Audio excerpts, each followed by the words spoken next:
আজকে সকালে আরও একটা ঘটনা আপনাদের সামনে তুলে ধরার চেষ্টা করি। হয়তো অনেকে দেখেছেন, অনেকে দেখেননি, অনেকে জানেন, অনেকে জানেন না। আজকে সকালে মালদার মানিকচকে ধরমপুর বাস স্ট্যান্ডে, মালদা জেলার মানিকচকের ধরমপুর বাস স্ট্যান্ডে শেখ সইফুদ্দিন, কংগ্রেস নেতা শেখ সইফুদ্দিনকে নৃশংসভাবে খুন করেছে বাংলার দিদির বীরেরা।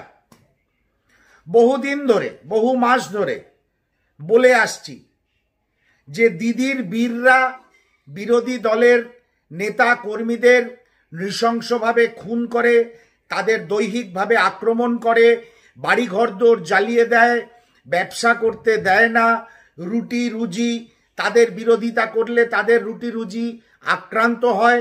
এই হচ্ছে বাংলার তৃণমূল কংগ্রেস। বাংলার তৃণমূল কংগ্রেসকে বাংলার মানুষ চিনুন, সময় এসে গেছে।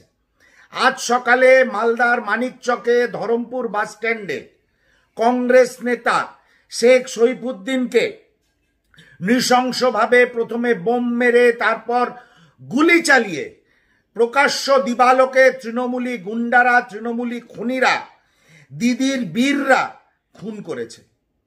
প্রথমেই আপনাদের এই ভিডিওর মাধ্যমে আমি একজন কংগ্রেস কর্মী হিসাবে পরিবারকে সমবেদনা জানাই। তার সঙ্গে এটাও জানাই, অভিযোগের তীর উঠেছে ওখানকার গোপালপুর অঞ্চলের তৃণমূল কংগ্রেস সভাপতি নাসির শেখের বিরুদ্ধে।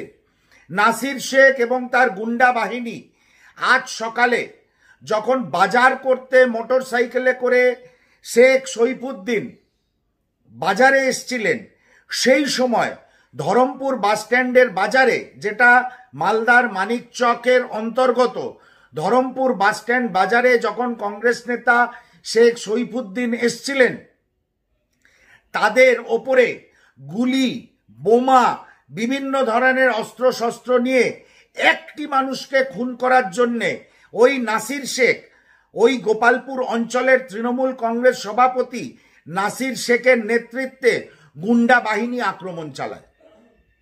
আমরা এর তীব্র ভৎসনা করছি, তীব্র নিন্দা করছি। শেখ সইফুদ্দিনের দোষ হচ্ছে লোকসভা নির্বাচনের আগে অবৈধভাবে জমি ভরাট করা, পুকুর ভরাট করা, খাল বিল পুকুর এগুলো ভরাট করা। এর বিরুদ্ধে প্রতিবাদ করাতে নাসির শেখের সঙ্গে দীর্ঘদিন একটা লড়াই, নীতির লড়াই চালিয়ে যাচ্ছিলেন শেখ সইফুদ্দিন। আজ শেখ সইফুদ্দিন, স্বর্গীয় শেখ সইফুদ্দিন কংগ্রেসে চলে এসছেন। তার পিছনে পুলিশ নেই, তার পিছনে প্রশাসন নেই, তার পিছনে আসেন শুধু আপনারা। সেই সুযোগে নাসির শেখ, গোপালপুর অঞ্চলের তৃণমূল কংগ্রেস সভাপতি, তার দলবল নিয়ে প্রকাশ্য দিবালোকে আজ রোববার সকাল 9টায় ধরমপুর বাস স্ট্যান্ডে যখন সইফুদ্দিন সাহেব বাজার করতে আসেন, বাইক পার্কিং করার সঙ্গে সঙ্গে বোমা, প্রথমে বোমা ছোড়া হয়, তার দিকে তাক করে, তারপর গুলি করে তাকে একাধিক গুলি চালিয়ে হত্যা করা হয়। আমি অনুরোধ করব, একজন বাংলার নিবাসী হিসাবে, একজন কংগ্রেস কর্মী হিসাবে, মালদার এসপি সাহেবের কাছে এবং মালদার এবং মানিকচকের যারা পুলিশ প্রশাসন আছে, ইমিডিয়েটলি যাতেই কালপ্রিটদের অ্যারেস্ট করা হয়। যেখানেই প্রতিরোধ সেখানেই মমতা বন্দ্যোপাধ্যায়ের বীররা, মমতা বন্দ্যোপাধ্যায়ের বীর বাহিনী আক্রমণ করেন, নির্বাচিত জনপ্রতিনিধিদের খুন করেন যারা বিরোধী দলে আছে। কোনো অঞ্চল থেকে বিরোধীরা জয়লাভ করলে সেই অঞ্চলকে প্রকল্পর অধীন থেকে সরিয়ে দেওয়া হয়। সেই সব প্রশাসনিক কর্তাদের যারা নিরপেক্ষভাবে নির্বাচন করানোর চেষ্টা করেন, তাদের কম্পালসারি ওয়েটিংয়ে পাঠানো হয়। যখন সবকিছু হাতের বাইরে থাকে তখন খুন করে দেওয়া হয়। সেই তপন কান্দুর ক্ষেত্রেও আমরা দেখেছি, শেখ সইফুদ্দিনের ক্ষেত্রেও আমরা দেখেছি। এদের সঙ্গে কোনো রফা নয়। এই গুন্ডা তৃণমূলীদের সঙ্গে, এই খুনি ধর্ষক তৃণমূলীদের সঙ্গে কোনো রফা নয়। ব্যঙ্গ বিদ্রুপ অনেক হতে পারে, আপনারা অধীর কংগ্রেস করেন না, দিল্লি কংগ্রেস করেন।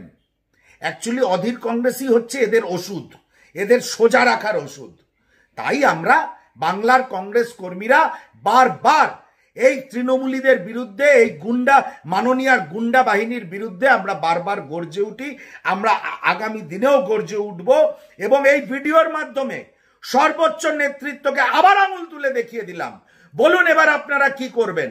এই মহিলার সঙ্গে বসে কফি খাবেন কিনা, যার হাতে আজ সকালে মালদার মানিকচকের ধরমপুর বাস স্ট্যান্ডে আমার সহকর্মী শেখ সইফুদ্দিন খুন হয়েছে। এর জবাব আমরা দেব না, আপনারা যারা বসে আছেন দিল্লিতে তারা দেবেন। আর বাংলার মানুষ দেখবে সঠিক জবাব গণতান্ত্রিক পদ্ধতিতে কি করে বাংলার মাননীয়াকে, যিনি গুন্ডা বাহিনীদের নেতৃত্ব দেন, তার বিরুদ্ধে কিভাবে গণতান্ত্রিক পদ্ধতিতে এর জবাব দেওয়া যায়। আমি আরো একবার আমার সহকর্মী শেখ সইফুদ্দিনের পরিবারকে, যারা আজ তাদের অভিভাবককে হারালেন, সমবেদনা জানাই। সকল কংগ্রেস কর্মীরা যারা বাংলায় আক্রান্ত, অত্যাচারিত, মমতা বন্দ্যোপাধ্যায়ের নেতৃত্বাধীন তৃণমূল কংগ্রেসের হাতে, সেই সব সকল সহকর্মীদের তরফ থেকে শেখ সইফুদ্দিনের পরিবারকে সমবেদনা জানাই। আর আরো একবার আমার বন্ধুদের, বাংলার মানুষ যারা আছেন তাদের, এই ভিডিও যে কজন দেখতে পেলেন, যাদের চোখে পড়লো, তাদের প্রত্যেককে আরো একবার পুনর্বিবেচনার আহ্বান জানাচ্ছি। এই যারা গুন্ডামোকে সমর্থন করে, ধর্ষণকে সমর্থন করে, ধর্ষণকে ঢাকার চেষ্টা করে, যারা পুলিশ প্রশাসনের উচ্চ পদস্থ ব্যক্তির দিকে আঙুল উঠলে ধর্নায় বসে পড়ে, তাদের জন্য অপরাধীদের লুকোনোর চেষ্টা করে, যারা অনুব্রতকে বীর বলে, সেই তৃণমূল কংগ্রেস তথা মমতা বন্দ্যোপাধ্যায়কে আপনারা আর কতদিন সমর্থন করবেন এটা ভেবে দেখুন। আমরা তো এদের সঙ্গে এক পাও চলবো না। যত বড় নেতা নেত্রীরাই দিল্লিতে বসে আমাদের আদেশ দিন, তাদের আমরা বোঝাবো। তারাও অত্যন্ত সংবেদনশীল নেতৃত্ব, কিন্তু তাদের বুঝতে হবে যে বাংলায় মমতা বন্দ্যোপাধ্যায় কিভাবে কংগ্রেসকে তিলে তিলে শেষ করছে। এইটুকু বলে আমার প্রতিবাদ আপনাদের মাধ্যমে জানিয়ে আমার বক্তব্য শেষ করলাম। এবার সময় এসছে বাংলার মাননীয়ার আসল রূপ যেগুলো ধীরে ধীরে বেরিয়ে আসছে, সেই ব্যাপারে একটু আপনারা ভাবুন। ধন্যবাদ।